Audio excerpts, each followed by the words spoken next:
Rome കീഴടക്കുമെന്ന് പ്രഖ്യാപിച്ച് ജെറുസലേമിലെ temple മൗണ്ടിൽ ഒത്തുകൂടിയ തീവ്ര Palestinian ഇസ്ലാമിസ്റ്റുകളുടെ video പുറത്ത്. അലക്സ മോസ്കിന് മുന്നിൽ നടന്ന റാലിക്കിടെ മുഴങ്ങിയ മുദ്രാവാക്യങ്ങളാണ് ഇപ്പോൾ വൈറലാകുന്നത്. പലസ്തീനികളുടെ പ്രകടനത്തിലെ മുദ്രാവാക്യങ്ങൾ കേട്ട് ഞെട്ടിത്തരിച്ചിരിക്കുകയാണ് ലോകം.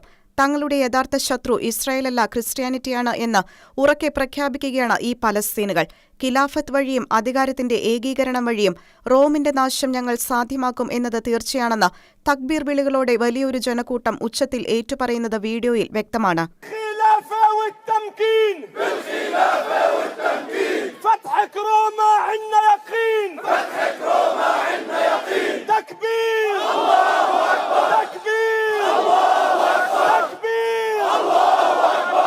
കോൺസ്റ്റാന്റിനോപ്പിൾ കീഴടക്കിയതിന്റെ വാർഷിക ദിനത്തിൽ ഖിലാഫത്ത് സ്ഥാപിക്കാനും റോം കീഴടക്കാനും അലക്സ സ്വതന്ത്രമാക്കാനും ആഹ്വാനം ചെയ്തുകൊണ്ടുള്ള മുദ്രാവാക്യങ്ങളിൽ അവിശ്വാസികളുടെ ലോകത്തെ അധീനതയിലാക്കാനും അള്ളായുടെ പരമാധികാര വാഴ്ച കൊണ്ടുവരാനും അള്ളായെപ്രതി ജിഹാദ് നടത്തുക എന്നതാണ് നിങ്ങളുടെ യഥാർത്ഥ ദൗത്യമെന്നും നേതാക്കൾ പറഞ്ഞുവെക്കുന്നുണ്ട്. في ذكرى فتح القسطنطينية نستنصركم من المسجد الأقصى المبارك، نستنصركم لإقامة الخلافة وتحرير بيت المقدس وفتح روما. فهل أنتم مجيبون؟ فهل أنتم ملبون؟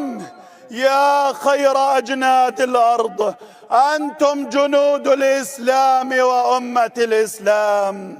عملكم الأصيل هو الجهاد في سبيل الله لجعل كلمة الذين كفروا السفلى وكلمة الله هي العليا. ഇതിനു മുൻപ് ഹമാസ് തീവ്രവാദ സംഘടനയുടെ ബുദ്ധികേന്ദ്രമായ മഹ്മൂദ് അൽ സഹറും ഇതേ കാര്യം ഉറപ്പിച്ച് പറഞ്ഞിരുന്നു.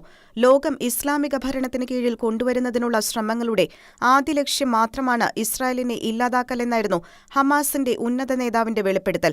സയനിസ്റ്റുകളും ക്രൈസ്തവരും ഉൾപ്പെടെയുള്ളവർ ഇല്ലാത്ത പുതിയ ലോകക്രമമാണ് തങ്ങളുടെ ലക്ഷ്യമെന്നുമാണ് മഹ്മൂദ് അൽ സഹർ പ്രഖ്യാപിച്ചത്.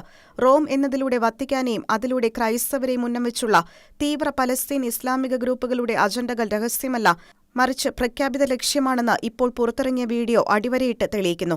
ക്രൈസ്തവ ലോകത്തെ കീഴടക്കുന്നത് ലക്ഷ്യമാക്കി ഒരു കൂട്ടർ പ്രവർത്തിക്കുമ്പോൾ ഇന്ത്യയെ കീഴടക്കൽ തങ്ങളുടെ ലക്ഷ്യമാക്കി സമാന ചിന്താഗതിയുള്ള ഗസ്വ ഇ ഹിന്ദ് പോലുള്ള തീവ്ര ഇസ്ലാമിക സംഘടനകളുടെ മറ്റൊരു വിഭാഗം ഹദീസുകളെ വ്യാഖ്യാനിച്ച് തീവ്ര പരിശ്രമങ്ങൾ നടത്തുന്നുണ്ട്. സ്ഥാപിത ലക്ഷ്യങ്ങളോടെ ലോകത്തും രാജ്യത്തും നടന്നുകൊണ്ടിരിക്കുന്ന തീവ്രവാദ പ്രവർത്തനങ്ങൾക്ക് ഒരേ മുഖവും ഒരേ ലക്ഷ്യവുമാണ് ഉള്ളതെന്ന് അരക്കിട്ടുറപ്പിക്കുകയാണ് ഈ വെല്ലുവിളികൾ.